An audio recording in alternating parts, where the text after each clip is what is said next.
पड़ा और दलितों को विश्वनाथ मंदिर में पहली बार प्रवेश दिया गया।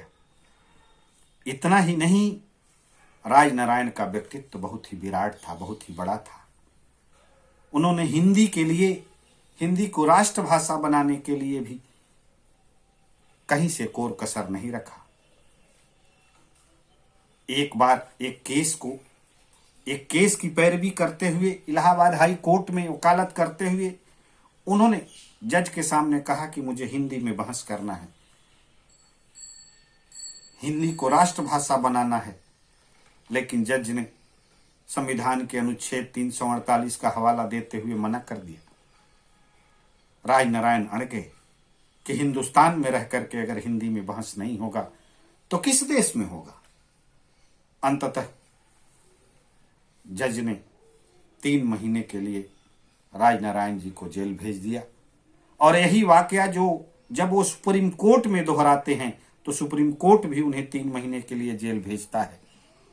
इस तरह से हिंदी की जो लड़ाई है, हिंदी आज संपर्क भाषा, राजभाषा के रूप में पूरे देश में जानी जाती है, महत्व पाती है।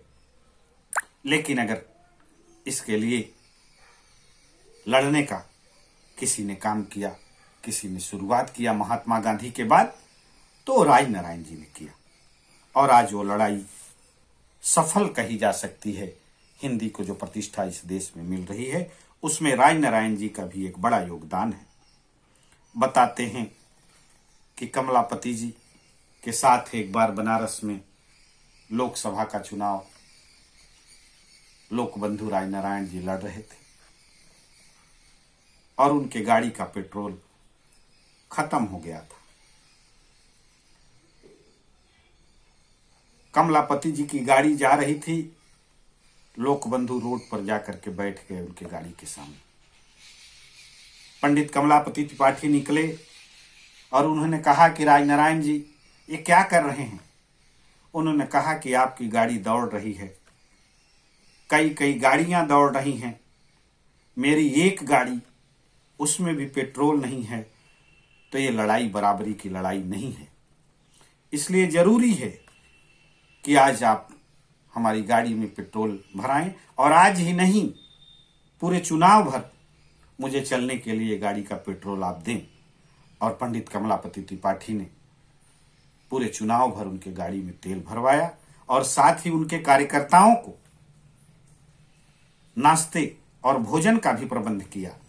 वो जमाना था जब लोकतंत्र के प्रहरी इस तरह से एक दूसरे के खिलाफ चुनाव लड़ते हुए भी इतने सहज और सरल, सच्चाई और ईमानदारी के साथ चुनाव लड़ा करते थे। इसीलिए तो राजनारायण कहते थे कि गरीबों को मिले रोटी तो मेरी जान सस्ती है। ऐसे समाजवाद के प्रहरी को मैं नमन करता हूं, वंदन करता हूं और आग्रह करता हूं भारत सरकार से कि अगर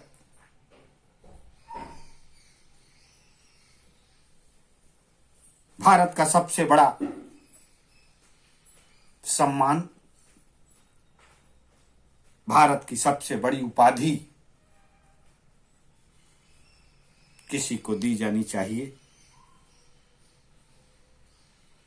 भारत रत्न की उपाधि अगर किसी को दी जानी चाहिए तो आज के समय में सबसे उचित पात्र लोकबंधु राजनारायण जी हैं। और आप सबसे भी हम गुजारिश करते हैं कि इस बात को सरकार और सत्ता में बैठे हुए लोगों तक पहुंचा करके हम लोग लोकबंधु राजनारायण जी के प्रति सच्ची श्रद्धांजलि व्यक्त करें। जय समाजवाद, जय हिंदुस्तान, जय भारत, भारत माता की जय।